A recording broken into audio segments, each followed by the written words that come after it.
വളരെ ചലഞ്ചിങ് ആയിട്ടുള്ള ഒരു ജേണിയാണ് പ്രഗ്നൻസി ആൻഡ് പോസ്റ്റ്മോർട്ടം എന്ന് പറയുന്നത്. In motherhood either we lose ourselves or we find ourselves എന്ന് പറയാറുണ്ട്. മദർഹുഡിൽ ഒന്നുകിൽ നമ്മൾക്ക് നമ്മളെ നഷ്ടപ്പെടും, അല്ലെങ്കിൽ നമ്മൾ നമ്മളെ കണ്ടെത്തും. രണ്ട് തരത്തിലാണ് ഈ ജേണി നമ്മൾ പ്രോസസ്സ് ചെയ്യാം.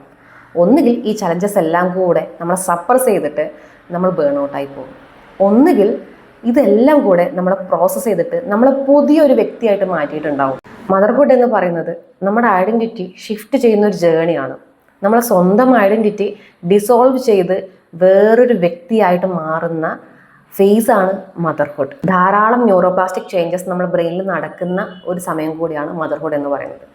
Multi tasking, time management, crisis management, ഒരുപാട് ചലഞ്ചസ് ഒരേ സമയം ഫേസ് ചെയ്ത് ഊതിക്കാച്ചിയെ പോന്നെന്നൊക്കെ പറയില്ലേ, അതുപോലെയാണ് ഓരോ അമ്മയും ഒരു പ്രഗ്നൻസി ആൻഡ് പോസ്റ്റ്മോർട്ടം ജേണി കഴിഞ്ഞ് പുറത്തേക്ക് വരുന്നത്.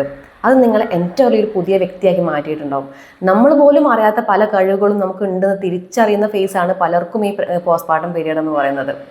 ചിലരൊക്കെ ഇത് അറിഞ്ഞോ അറിയാതെയോ സമർത്ഥമായിട്ട് ഈ ഒരു സിറ്റുവേഷൻ യൂട്ടിലൈസ് ചെയ്തുകൊണ്ട് അതിൻ്റെ മുകളിൽ ലൈഫ് തന്നെ ബിൽഡ് ചെയ്തെടുക്കുന്നവരുണ്ട്. കാരണം അതുവരെ അവർക്കുണ്ടായിരുന്ന പല ഫിയേഴ്സും പൊട്ടിച്ചിതറിപ്പോകുന്ന ഒരു ഫേസാണ്. പല പേടികളും പല ഇൻസെക്യൂരിറ്റീസും ആത്മവിശ്വാസക്കുറവും എല്ലാം മാറി മറിഞ്ഞ് പുതിയൊരു വ്യക്തിയായിട്ട് വരുന്ന ഒരു സമയം കൂടിയാണ് പോസ്റ്റ്മോർട്ടം പീരീഡ് എന്ന് പറയുന്നത്. അതുകൊണ്ട് തന്നെ നമുക്ക് കാണാൻ പറ്റും പല അമ്മമാരും മോം ഓൺടർപ്രണേഴ്സായി മാറുന്നത് ഈ പോസ്റ്റ്മോർട്ടം ജേണിയിലാണ്. അവർ ആ ജേണി സ്റ്റാർട്ട് ചെയ്തിട്ടുണ്ടാവുക.